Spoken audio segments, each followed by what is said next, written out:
Hi, I'm Kale Perry, the artist. Welcome to my family of artists. I haven't streamed in a while, so I wanted to share with you what some of my family members have been up to and what I've been up to. One family member and artist, he just does everything. He does sketching, does model cities, claymation, you just name it, singing, music. It's just quite beautiful. But this is his latest invention, which is a wand, and it is copper at its base, at the core of it. And I'm showing you mine that's being created now as we speak. Well, not as we speak, but as I record.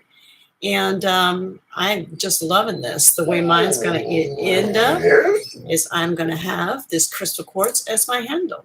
So let me show you the finished one. It's very simple. This one is a copper, of course, inside, sealed at the bottom because it's now complete, and has this nice little copper ring. Of course, really simple. Simplicity sometimes is really quite beautiful. This is meant is to extend the energy of your fingertips, nothing more. There's no magic to it. But still, I thought it was lovely, and it's a great pointer. It's a pointer. It's a great thing to use for your vision board. So I just wanted to share that with you. Also, behind me, I wanted to reiterate, I'm still working on this piece, but I'm going to finish it this month. I have only 2 weeks left, but I'm going to finish it. And it's my Palestine piece. This part is the educational part. The rest of it is basically the fantasy and what we've all come through.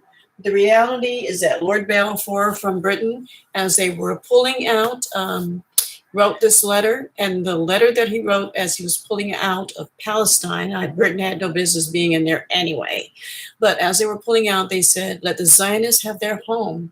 And they sent this letter, Lord Balfour sent this letter to the United Nations, and from there, Israel had a home. The Zionists, which was a political nation of people that was being created, actually, they were told that they should have the home in Palestine. It's probably because Britain couldn't control Palestinian people anyway. So as he was leaving, that letter was kind of like a last dig at those people. So before I was born, all this was going on. However, someone has to fund the war.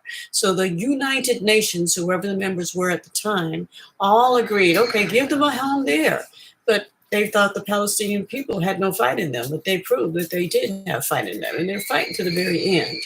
Now, where everything goes wrong for me is the United States has no business in that business, and they've been funding them all this time. So this piece shows the United States flag supporting Britain's flag and also Israel's flag. And these are the tanks rolling over Palestine. And this is a great historical wrong. It's just as wrong as the Germany when they were doing the Nazi party, annihilating millions and millions of people. So what I'm simply saying is it's wrong. It was wrong back then when Hitler did it. It's wrong right here when Netanyahu does it. It's wrong.